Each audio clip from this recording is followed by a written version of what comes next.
दोस्तों यूएफसी ने अनाउंस किया अभी हाल ही में हुए यूएफसी 272 में कि हबीब नूरमगोमेडोव इस साल यूएफसी के हॉल ऑफ फेम में जा रहे हैं। उनको इंडक्ट किया जा रहा है यूएफसी की हॉल ऑफ फेम में।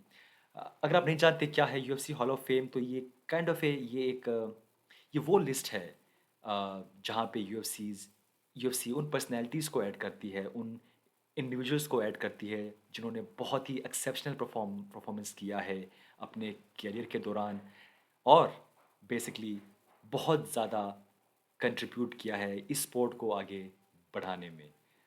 जैसे कि रोंडा राउजी है, माइकल बिस्पिंग है, या फिर बीजे पेन है, जीएसपी है। तो वो जो ग्रेट नाम हैं जिन्होंने इस स्पोर्ट को ना ही सिर्फ आगे बढ़ाया बट बल्कि अपना बेस्ट भी दिया। और ये वो लिस्ट है। ये काइंड ऑफ एक रिस्पेक्ट है, साइन ऑफ रिस्पेक्ट है कि आपके पास ये वो पर्सनैलिटी है जो कि रिप्रेजेंट करते हैं आपके स्पोर्ट को, आपकी कंपनी को। और अब हबीब नूरमगोमेडोव इसी प्रेस्टिजियस लिस्ट में शामिल हो जाएंगे। नॉट सरप्राइज कि यूएसए ने थोड़ा टाइम लिया। हालांकि वो लास्ट ईयर हो गए थे रिटायर्ड, बट यूएसए ट्राई कर रही थी कि शायद कि वो एक फाइट और कर सकते हैं। हमने बनाई थी टी शर्ट 30 एंड आपको याद होगा कि शायद एक फाइट और पॉसिबल है। और इवन जब डेना वाइट ने ये अनाउंस किया कि हबीब नहीं मान रहे और बेल्ट है वो वेकेट कर रहे हैं, उसके बाद भी कई दिनों तक मीडिया में वो बात नहीं आई। बट डेना वाइट ने बाद में बताया था कुछ दिनों पहले कि इवन जब बेल्ट उनके पास नहीं थी, जब चैंप बन गए थे ओलिवेरा, उसके बाद भी ट्राई कर रहे थे डेना वाइट की हबीब आए एक फाइट के लिए। बट ऑब्वियसली वो चीज़ है वो हो नहीं पाई। um, अब डेफिनेटली एक टाइम है हमारे पास, ऑब्वियसली काफ़ी टाइम से कपल ऑफ मैचेस हो चुके हैं चार्ल्स ओलिवेरा के।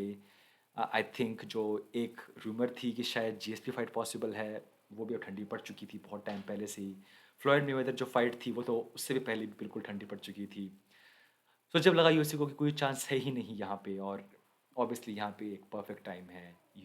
हबीब वहाँ पे इवेंट में थे, वो कॉर्नर कर रहे थे अपनी टीममेट्स को, और उनको बेसिकली अनाउंस किया, सरप्राइज़ किया हबीब को कि इस साल हम आपको यू नो इंडक्ट कर रहे हैं यूएफसी के हॉल ऑफ फेम में। अम, अगर बात करें उनके पूरे करियर के बारे में, ही वॉज द गाय जिसने डोमिनेट किया इस तरीके से, जो कि शायद हमने पहले कभी देखा नहीं था। फाइट बाय फाइट जिस तरीके से उन्होंने बिना कोई खास डैमेज लिए, बिना किसी कट के, बिना किसी खून की एक ड्रॉप उन्होंने लूज़ नहीं किया, ऐसा लोग क्या कहते हैं। और सारी फाइट्स को उन्होंने डोमिनेट किया। यू नो हालांकि चैम्प बनने के बाद जो उनके जो फाइट्स थे जिसमें उन्होंने अपनी बेल्ट को डिफेंड किया वो बहुत कम थी। बट ये बात साफ है कि किसी को लगा नहीं था ऐसा कि इस बंदे को कोई हरा सकता है, कि कोई ऐसा फाइटर है भी जो कि इन्हें बिल्कुल हरा सकता है। एक फाइट है जो कि शायद हमेशा मुझे मलाल रहेगा और शायद फैंस को भी मलाल रहेगा, वो थी फाइट अगेंस्ट टोनी फर्गसन, जो कि हो नहीं पाई। आई बिलीव कि हमने इस बारे में पहले बात की है, और वी नो कि अगर ये फाइट होती may be as a last fight of Habib, तो क्या होता। बिकॉज हम वो चीज़ें देख रहे थे कि टोनी फर्गसन अब वो फाइटर नहीं रहे। As, you know skill set, and definitely अगर ये फाइट होती 5 साल 6 साल पहले जबकि पहली बार ट्राई हुई थी, शायद एक एक अलग माहौल बनता। बट हाँ, आई थिंक ये एक मलाल रहेगा हमारे मन में कि ये फाइट बुक नहीं हो पाई। जो पर्सनली अगर आप मुझसे पूछें, मेरे मन में दो फाइट ऐसी हैं जो कि शायद होनी चाहिए थी। एक थी हबीब वर्सेस जीएसपी फाइट। फ्रैंकली वो फाइट होनी चाहिए थी, और because of bad timing, typical UFC, वो फाइट हो नहीं पाई। जीएसपी एक फाइट थी जो अगर शायद हो पाती, तो एक सुपर फाइट, आई मीन उससे बड़ी फाइट होना बहुत मुश्किल था कि कौन है better fighter. But yes, timing नहीं बैठी सही। और जो लास्ट फाइट जो कि मेरे हिसाब से होनी चाहिए थी वो थी obviously against Conor. I know लोग क्या कहेंगे कि कॉनर तो पागल हो गए हो, क्या होगा ये जानते हो। I know those things, but as a fan मैं जानता हूँ कि ये एक रीमैच होना चाहिए था। हाँ, अब बहुत लेट हो चुका है उसके लिए, बट अगर तुरंत जब वापस आए थे कॉनर उस टाइम पे फाइट होती, या मे बी उससे पहले भी, ये बात साफ है कि ये बहुत अच्छी फाइट होती। एज ए फैन वो जो फाइट थी, वो जो माहौल था, वो जो राइवलरी थी, उससे बड़ा मैंने अब तक कुछ नहीं देखा। 2 बड़े स्टार यूएफसी के, बिल्कुल अपोज़िट नेचर, पोल्स अपार्ट, बिल्कुल डिफरेंट, अपोज़िट।